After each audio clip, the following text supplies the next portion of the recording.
Welcome back, guys. A little break it was indeed, about half an hour, but we're ready with game number 2. Alliance up against Team Alternate. We'll head into the draft and find out what's going on here. Clairvoyance had some things that he had to go and do, but I'll be here. I'll take you through. Now, in-game sounds, where have you gone? There we are. There we go. Alliance's turn to ban. Now, Nature's Prophet. First picked up by Alliance along with the Tusk. Team Alternate still sticking with the Anti-Mage, this time going with the AM Tusk. AM Undying, rather than the Undying Tusk that they had in the last game. But Alliance sticking to their guns, banning out the Shadow Fiend in the first phase, knowing that Team Alternate do like to run that hero. And also taking out the Wisp. Now, Alliance made decent use of the Wisp in the previous game, but Team Alternate, they play a pretty mean Wisp Tiny themselves. It's something that really has propelled them to the status that they're at right now. You know, they're sort of like a mini Vega. The way I look at them and their squad, they love the tiny Wisp, but they're pretty good at just sort of trying to get map control as long as they get strong lanes. And with an Undying, yeah, you're going to get decent lanes. Last game he did give away a couple of kills, a couple of deaths here and there, which wasn't really too great. But if they're taking out the Dazzle, taking out the Sustain, and they've banned out S4's Queen of Pain as well. Alliance, you don't want this. I don't want this Team Alternate attacks lineup to just keep running them down. So they take out the Night Stalker. And I'm wondering if a second phase Invoker ban wouldn't be too out of place. It's annoying. It's hard to handle sometimes, but AM plus Invoker, there's this kind of overlap with when you need to make space and when you need space made for yourself. An Anti-Mage, very early on in the game, you know, he needs to be farming up for the first 12-13 minutes or so to get into his treads and Battle Fury, but instead, they ban out the Bane and go with a Venomancer. Interesting stuff. Early game aggression, you can take down Undying's Tombstone and Plague Wards and a few hits from Veno, but interesting stuff. Straight out there. So they've got Nature's Prophet for Bulldog offlane. They've got Tusk, which is, I'm assuming, Nuts over on the support role. Venomancer. Not sure where that's heading, though. You know, we've seen a lot of people running in the core role, mid, safe lane. Could be support as well, but we need to see what's going to be happening with that. I think give Lotus something a little bit more traditional, you know, a little bit more sort of tanky, brawly, one of the melee carries. And Team Alternate, they go back for the Winter Wyvern, a little bit more lockdown there. Winter's Curse, and also laning potential. You know, you're guaranteeing Anti-Mage has some farm time. And just get him into that Battle Fury, because last game was like 22-minute Battle Fury. Something like that, which really wasn't what he was aiming for. Really wasn't what he was aiming for. That's Alliance. They're thinking hard about this. There are numerous ways you can actually go now. You can have safe lane Nature's Prophet, you can run him off lane. I'm not sure how he fares too well against an Anti-Mage plus, you know, Undying Wyvern lane. It's going to be rough for him up there. So maybe you run Tusk Prophet up at top. There's definitely potential just to try and, you know, zone people out, have that fighting happening over the first 3 or 4 minutes or so. Control runes a little bit better as well.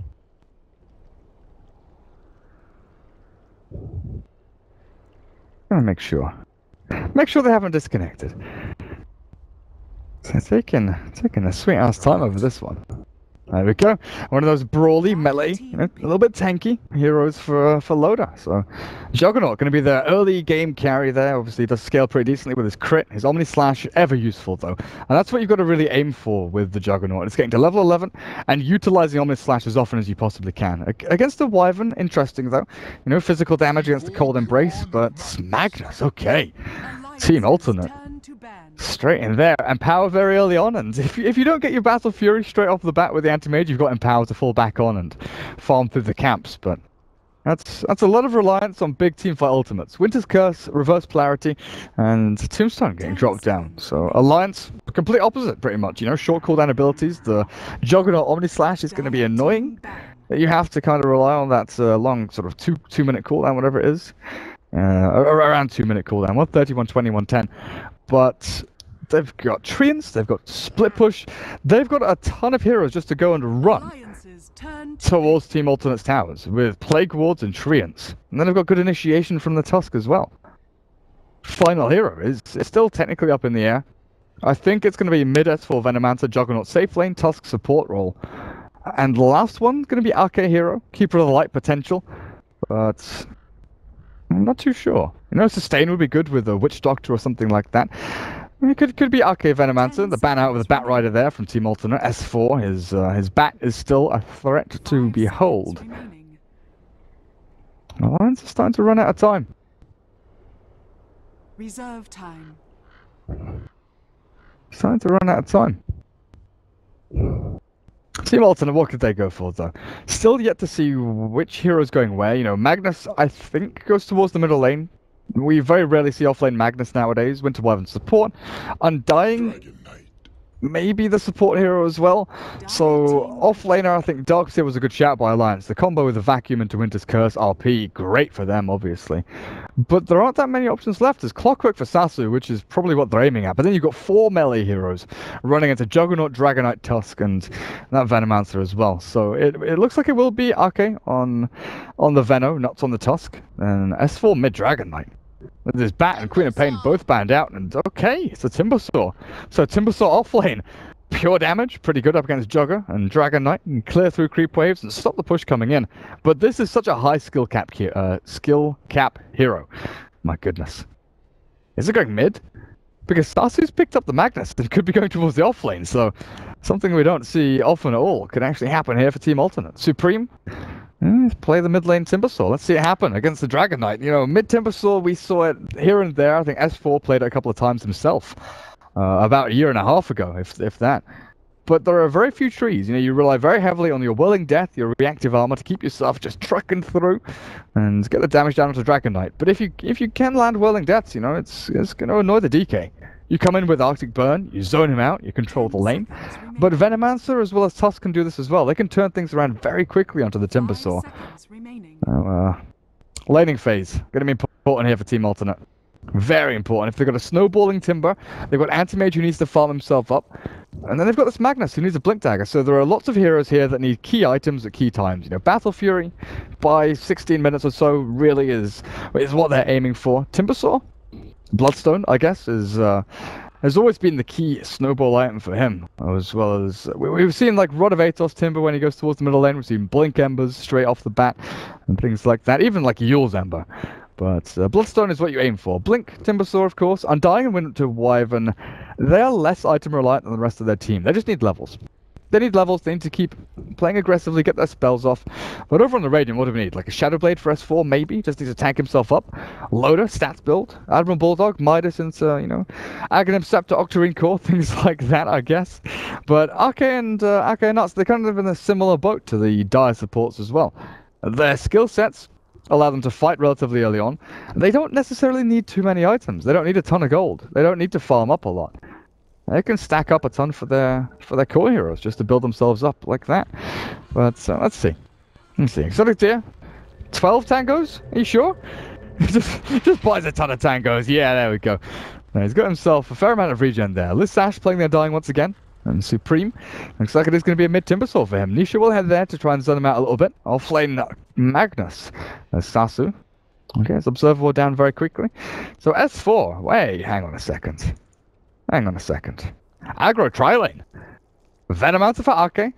Load of Juggernaut and Nuts on the Tusk heading up towards the top lane while Bulldog, no. S4's just going to come and get this rune, get his bottle as quickly as he can. So Bulldog's safe lane up against the Magnus. And you got the Dragon Knight mid. So nothing too surprising, nothing out of the ordinary. So yeah, guys, for those of you wondering, this is game number 2, 2-game series. We had a little bit of a break we had a hefty break. We had a 40-minute break between the games because we're gonna line up the games with the Danish TV schedule. So their time slot, 10:30 p.m. CEST. This is all broadcast live with Syndra and Milk over on Danish TV. These rune battles, Exotic Deer very aggressive up on this high ground, watching out for anyone from Alliance moving on in. S4 should get the trade-off though. Bot rune for him, and top rune for Supreme on that Timbersaw. So what are they doing? Loader is up at top, but they're moving the Tusk down towards the bottom rune spot. And I don't know if this is just to safeguard the DK. I guess it was. Just move to safeguard the DK, get him his really uncontested rune, and then look to place your wards, because Dire have already got some down. Nice one up on this lane here. Wanting for any movements in from the Tusk, because, you know, Tusk and Venomancer, if they smoke, if they move towards the middle lane, they could quite easily find a kill on the Timbersaw. 1 point in your timber chain is going to be good, but you know the range isn't amazing. You're going to be able to jump from like here to here, and that's it. If you're caught down in the river, you're screwed. You are going to take a chunk of damage, and then, potentially your lane's over. So things start off. Supreme is all green. Look at this funky green color going on this Timbersaw. Nature's Prophet down a bot against the Magnus. I think Bulldog should have a good time here. Sasu, even with a stout shield, he's going to get annoyed by the treants. Needs to regen himself up constantly. While S4 at mid, I'm kind of interested in this laning matchup. You know, Timbersaw, like I said, the damage output of Whirling Death, the strength decrease. And with that reactive armor, maybe he can control lane equilibrium enough to get his bottle quickly. Get himself into those rune spots as well, and control the tempo of the lane. Which is really what you have to do against the Dragon Knight. Don't let him push into that tower once he hits level 6. Well, the most interesting lane, of course, is up at top. Aggro tri-lane against the anti-mage. Once again, Alliance, they know how to deal with AM. You stop him farming, you really give him a rough time. And they've already pulled across, controlling lane equilibrium, bringing it back to the tier 1 here. Loader gets himself a fair amount of last hits, 5 and 1, AM 4 and 1. They are dealing with an Undying, though. And Undying along with Visage are like the banes of aggressive tri-lanes. With a Decay, with the Tombstones, they can stack up damage and they can really make your life a living hell. So watch out for the magic sticks from Alliance. Once they get those up and running, there really is a big swing in power potential from these two lanes. Looks like S4 with his bottle already will get the first rune. And Supreme, go on, give him a bounty. No, Invis. That's not going to do too much for you. Fills the bottle, but doesn't give you too much utility. You're not going to be ganking onto this lane with a 2-0-1 build. And he should be able to get a bounty rune down a bot with the Timbersaw. He is faster, he is stronger. Who is he? The mighty Tonga. Sasu and power. Got Shockwave and Empower up at top, Lissash. He's going to take a bit of damage here with the shards forward. Nuts is actually very aggressively pushing forward with a spin onto Lissash. He decays, he tombstones. He's going to die here with a poison sting out from Arke. A deny potentially? No, there's no Gale. And Loader doesn't get the last hit in. Splinter Blast, Exotic Deer. Oh, they're going to get first blood. They turn it back around and get the Venom answer. Team Alternate pulled out and they salve up the Undying at the last second to make sure he doesn't die. Meanwhile, middle lane. That's 4, that damage output. The 2-1-1. Whirling Death crushing him a little bit.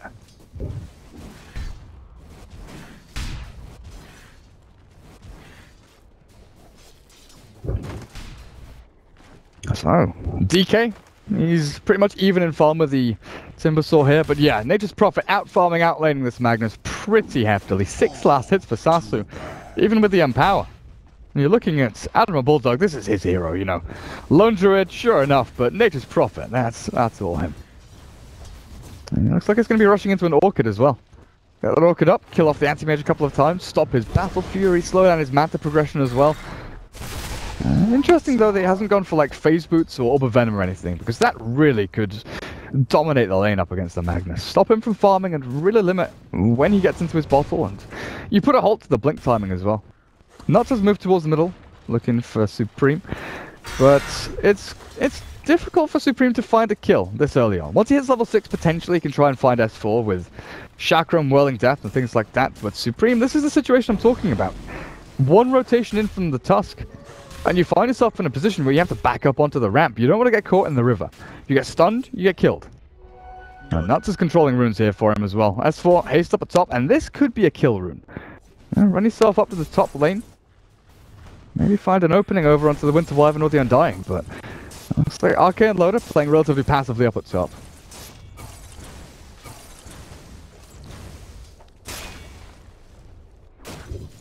And the Bulldog, he's got his boots.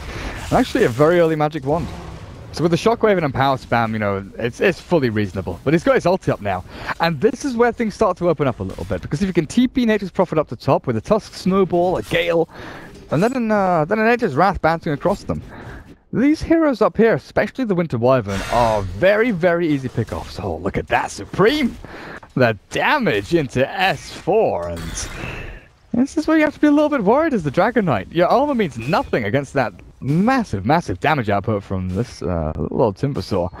And he's got his Arcane Boots, so I guess he's going to be heading into the pretty standard Bloodstone builds. Bloodstone, go into the Boots of Travel, the Blink, things like that. Just give yourself mobility after you get the mana regen. And, oh, Loader. Moves down to bottom lane. He's only level 3.5 actually. They need to give him some guaranteed farming time, so no surprises there as Bulldog TPs to base and will likely just move himself up the top. They probably stick the supports around, RK as well as Nuts. Maybe look for a kill with the Observer Ward down here, which is about to expire. And I missed the kill at middle lane, of course. Of course, bloody T-Tours. Bulldog, I was waiting for him to TP up the top, but they go towards middle lane, so Dragonite, there's his first level 6. Moving in onto this tier 1, TP out here from Undying, but walking in with a Tombstone, the damage output onto Lissash is pretty hefty. Zombies chasing, Arctic Burn will slow, and S4 has 4 stick charges, but it's not going to be enough. They'll chase him, they'll sprout him, and maybe it will be, there's no shockwave available. The Snowball comes back in, and Nut secures 1 and probably 2. Nisha, Cold Embrace, and Timbersaw, okay, he'll secure his teammate here and make sure he doesn't die. But no mana on Sasu, no bottle charges, no arcanes. And loses the Undying as well as the Timbersaw. They don't really get anything in return.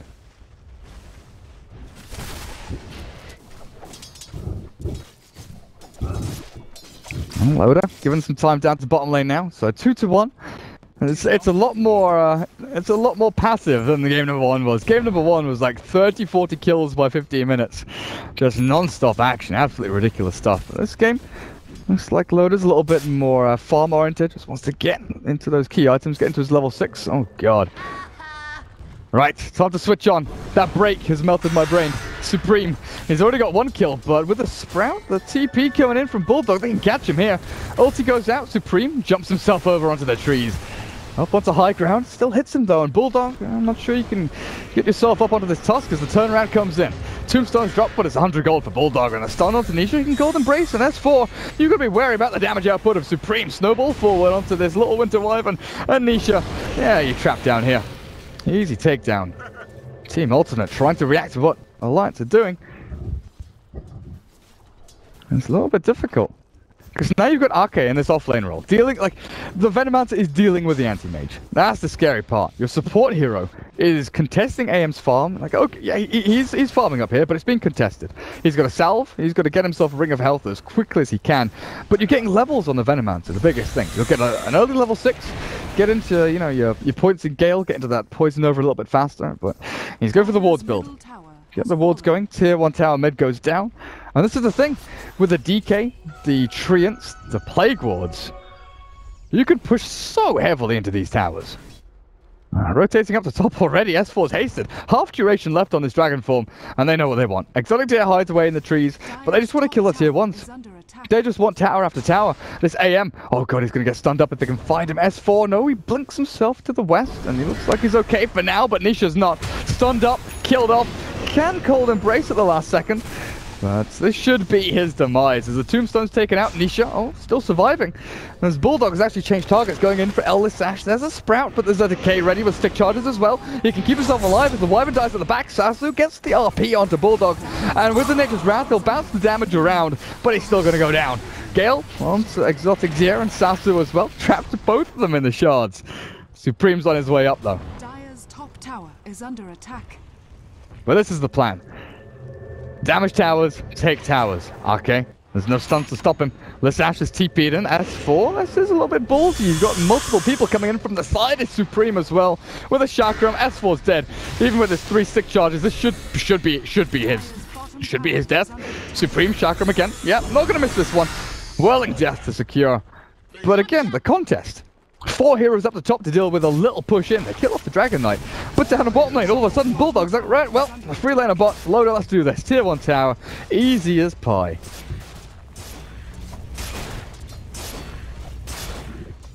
And that's 2,200 gold on Loader. With a tier 1 mid.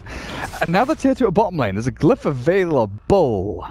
Disconnect out from the game. Of course, it wouldn't be a game of Dota 2 without some disconnects. But you've got tier 1s, you've got a ton of gold, you've got free farming Loader now who's caught up significantly. Level 7, not too far behind the AM, about a level or so. Was that 1,000 experience, something like that? Yeah, not too far behind. But with the gold income you're getting, wait, what is he, Midas? No, Yasha. Interesting. So before phase, before treads, going straight into the Yasha. So I'm guessing the SNY build, Manta style would be okay. here, but you're worried about it. You know, you're worried about the illusions just getting cleared out by Splinter Blast and Timbersaw chucking his stuff around as well.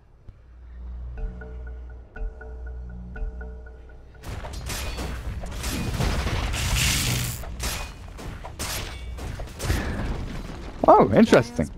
Just been let know on Twitter that S4 actually played Timbersaw not too long ago. A couple of hours ago. So S4's been on the Timber train. Interesting, interesting. Well, S4 going into the drums after treads. Just pad out his stats a little bit. Now, Arcane, I guess Arcane's mech into Greaves wouldn't be too bad, but you know, something like a Midas for your Venomancer is not awful either. The Rushed Blink, pretty good. But Mana Sustain with the Arcanes only on the tusk so far. Oh god, they snowballed in.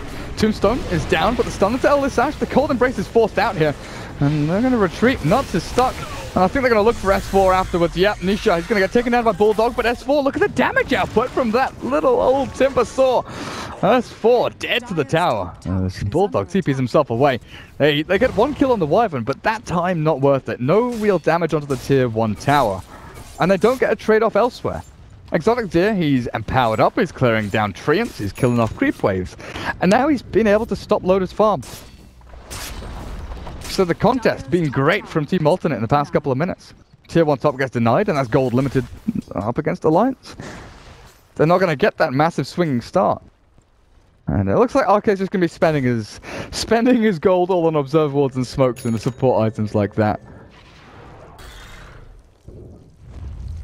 Radiant's top tower And with the smoke, well, they can move into the enemy jungle. But they're going to have to wrap around on the Timbersaw. There's no one really in the jungle. There's Sasu's Magnus. If he moves himself east, he's going to be in a ton of trouble. But he's just farming down medium, large, small camps over to the west. And Alliance, I don't see anything. There's no stacks here. There's nothing to steal. There's nothing to... Oh, there is. There's a small stack. Medium camp is stacked up a little bit. So I'll tell a lie. I don't really have a good way of clearing through this large stack, though. Without the level 2 dragon form. Oh, do they? Level 3 ice shards? They're going to go for it anyway. Team Alternate. They've got no idea this is happening. Observe Ward will scout out as well, watching for any movements up.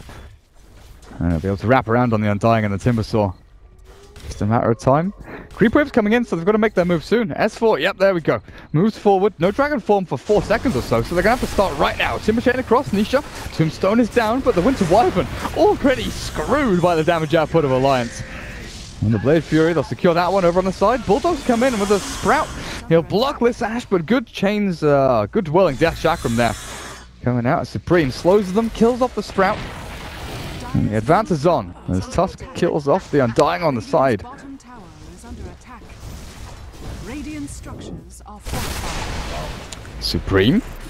Chains. Snowball's gonna get in there with Admiral Bulldog. Sprout available, holds him in place, and Supreme, you can chains all you want. Oh no, he misses it! He doesn't get down to the low ground! Radiant's bottom tower is under attack. Did he go between the trees? But they know there's an observer ward here now, they know for sure.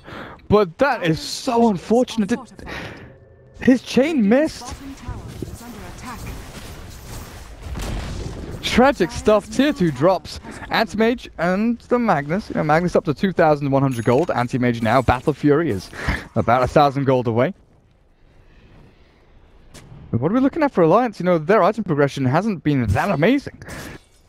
Bulldog's the one at the top of the net worth chart, and his Orchid, you know, that's going to be the key pivotal item here for Alliance. If they can get the anti-mage lockdown, if they can get a few kills in his AM just before, or you know, just after, as he picks up that Battle Fury, that's the vital timing for him. You know, we often hark on about anti-mage needs to get his Battle Fury like by 15-60 minutes at the latest, and that's where you're really looking at things. 20 minutes, it's long gone. That's when your farming time has really stagnated and stalled up. But if you can kill him when he gets the Battle Fury, because you pretty much know that he's got it now. You can stop the Vlads, the Manta style. You really do ruin his day, because that's a ton of gold invested into an AM who needs to continue farming. They'll actually look for Sasu here. With the Orchid out, Snowball forward. He does get embraced up and should be able to skewer himself away, and Blink has already been purchased. So Bulldog, Orchid revealed, and they don't make anything out of this. But the push continues. There's no tier 2 tower here for Alternate to defend, so they'll just go split pushing. They'll spread across. Exotic Deer goes up the top. Radiant's bottom And he'll get himself closer and closer to the Battle Fury while down the bottom lane. Supreme needs to finish the Bloodstone. He desperately needs to get into this item. Radiant's bottom tower is under attack. Sprout, Supreme, he's out. Maybe they can actually catch him here. S4 pops Dragon Form with the Orchid. There, they've got him. They're stopping this Timbersaw from snowballing, and Timbersaw without items is not an amazing hero. He can do a ton of damage for sure, but it's the sustained damage that you really are lacking, as Nisha now is caught by S4. Sasu could blink RP this, but there's no follow through.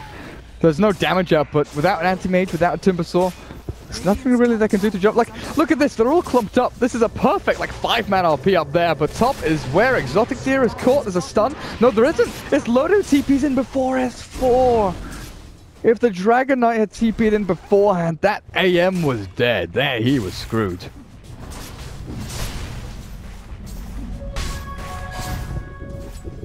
Unfortunate timing, Alliance. They were so desperate for the anti-mage kill, the calls were coming. I've got him! I've silenced him! There's nothing to stop him from just TPing out. Interesting. Bulldog goes in for this one, and that's a dead anti-mage. From top lane to bot lane, AM thought, I'm safe, I'm good. But the rotations from Alliance are non-stop, incessant destruction from them. Sasu, he's hiding himself up on that little cliff, but not the greatest position to be in. They need Supreme. They need him to go and defend his bottom tier 2. If you can get, again, if you can get this RP into Winter's Curse, into all the damage output from the Timbersaw, you can take down a couple of heroes from Alliance. I'm not saying you're going to be able to team wipe them completely. Depends on the positioning. I mean, S4, he's tanky. But Whirling Death, if you get that pure damage onto him, oh man. Minox can try and save with his little snowball. Nice shards. Winter's Curse to turn things back as Loda's caught, but he spins to victory. Just going for the tier 2 tower here. Supreme's looking. He wants to go back in. Nuts. Very deep behind enemy lines, but oh, Lissash dead. He's gone. RP Silence. Oh, Bulldog charges up the magnet to break an RP, and Omni Slash comes through. Loda clears up too with the help of Bulldog and Nisha. Nothing left to give. 3 dead with no buyback. They're pushing up to tier 3. Arcade with the level 4 wall, just pushing forward further and further forward with the stuns through. Supreme, he can chains away, but he's dead to the dots, the stings, the poisons, and the anti-mage. Hide in your fountain. Alliance, 17 minutes in, they've had enough with a 30-minute break, a 17-minute game. They're taking tier 3s, they're taking racks, there's nothing to stop them.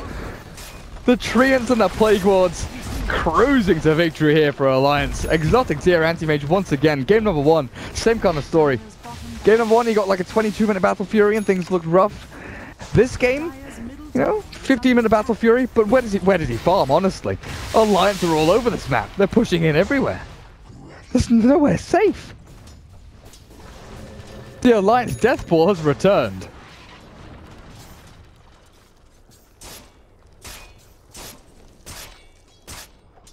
Oh, they've still got the chance for that big wombo combo. The big RP. Into the Timbersaw damage output. Nisha, a little bit low in the old item progression. 1400 net worth, 1800 over on the Undying, and you look at the top 6 heroes, and what do you see? Green, green, green, golden green. There's Admiral Bulldog, 9.5 thousand with his Shadow Blade done now. Nuts with what, Mech Arcanes? Bloody hell.